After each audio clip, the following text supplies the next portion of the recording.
Welcome to episode 2 of What Are You Playing, where we get to show you some of the video games we have been playing during the week, instead of just talking about them in our weekly podcast. There are a few new titles to get to this week, so let's get started. But first, let's run through a few carryover games from last week's episode. If you would like to see more about these games, please watch episode 1. Or if you would like to listen to an in-depth conversation about them, please head over to GameTangents.com and subscribe to our weekly podcast.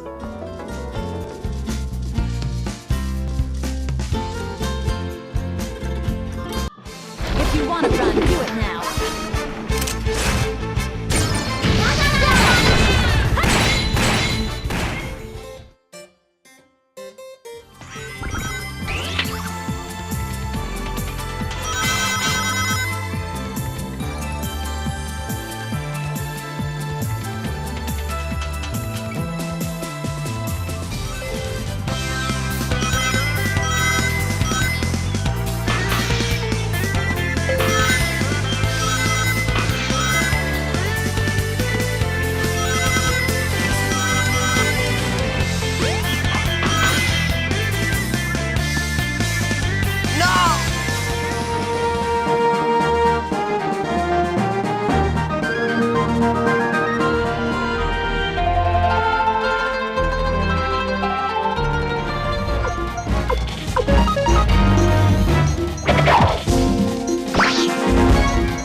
Crystal Defenders is a tower defense title set in the Final Fantasy Tactics universe, which uses character classes found in those games.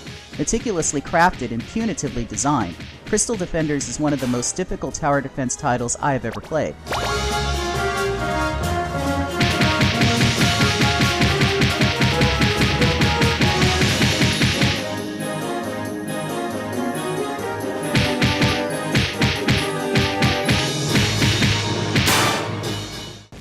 This game is so hard that I've only been able to complete the first and easiest level, and I still can't complete it without letting something escape with my crystals.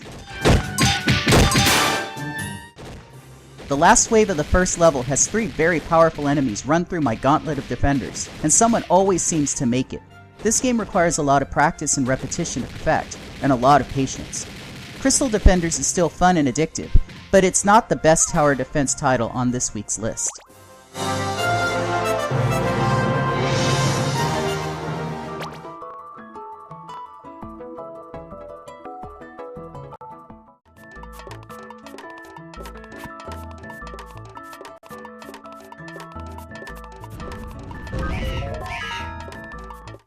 Pixel Junk Monsters for the PlayStation 3 is a unique tower defense game with a unique main character. Yeah, I really don't know what that or it is, but this little guy runs around the map converting trees into towers, collecting coins that burst out of fallen enemies, and upgrading towers into more powerful towers.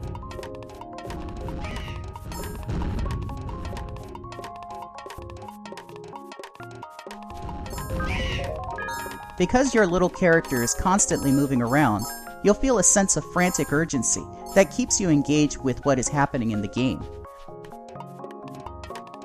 Although many levels in this title are very difficult to get a perfect rating on, and some levels feel subject to random chance, Pixel Junk Monsters remains one of my most memorable tower defense titles to date.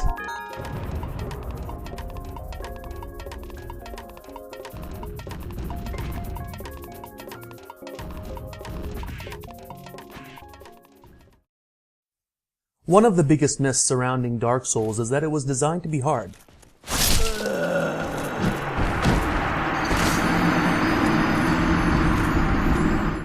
To reiterate what I stated in both my review and on previous podcasts, I will demonstrate how the difficulty is actually due to atrocious camera design rather than the actual, purposely designed gameplay elements.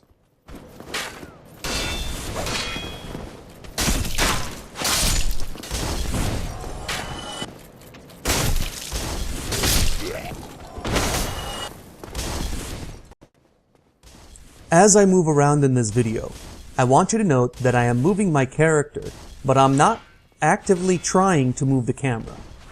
You will note that as my character turns, the camera is not actually fixed behind him.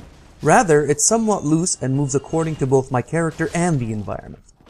During combat, this becomes a huge problem, since the movement of the camera also changes your direction, and thus the controls of your character.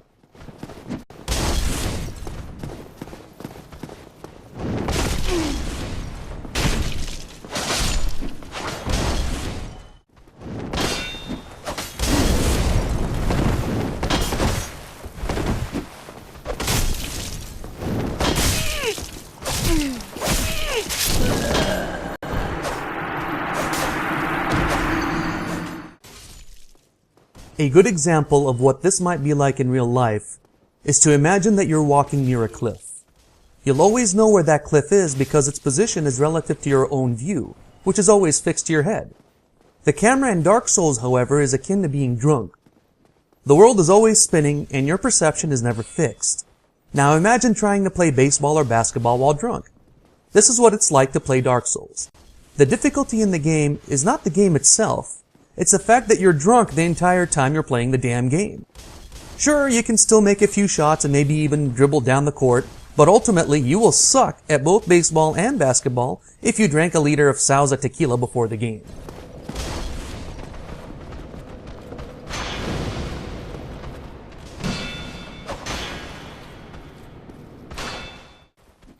This problem is somewhat alleviated when using the auto-targeting function. However, in Dark Souls, the camera angle is so close to your character that you have a very narrow field of vision, and you end up losing track of your surroundings fairly quickly on top of the fact that your character reorients himself to the target, making attacks clumsy. Since you cannot predict the movement of the enemy, it's common to start an attack in one direction, but end up executing it in a different direction as your target moves. This becomes a huge problem in narrow areas where one bad move will result in plummeting to death off a ledge.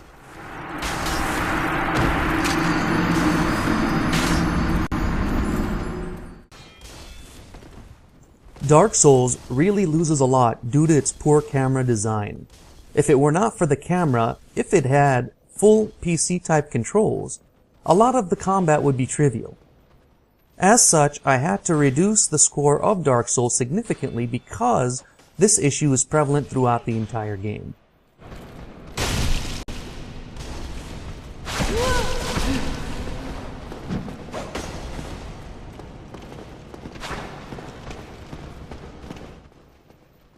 Frankly, I don't like playing my games drunk, and that's how it feels when I play Dark Souls.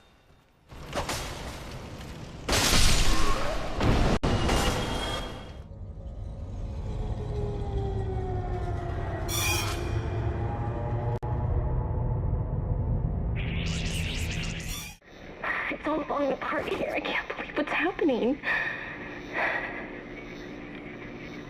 It's strange.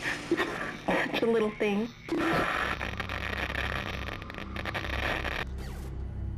How many times you watched that thing? Dead Space is the other title Mark has been playing this week, and unlike Dark Souls, he has a lot of good things to say about this title.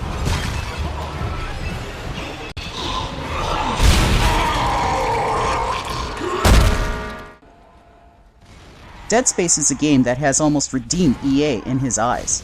Almost. With good controls, gameplay mechanics, weapon upgrades, and character progression, Dead Space seems to have become one of Mark's favorite titles in the third-person shooter genre.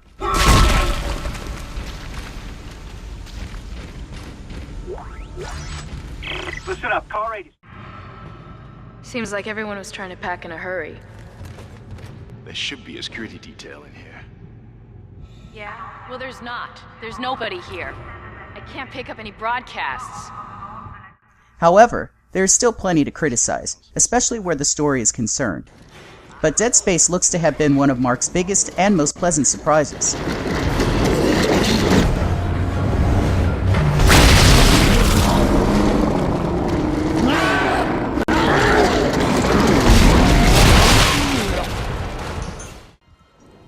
For more about Mark's opinion on Dead Space, please download and listen to episode 82 of our weekly podcast.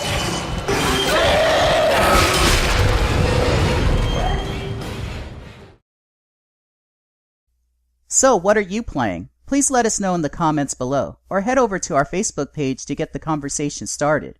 Also, please visit our site, www.gametangents.com, to listen and subscribe to our weekly podcast, or to view our vast collection of content concerning this wonderful world of video games. Thanks for watching, and we'll see you next time.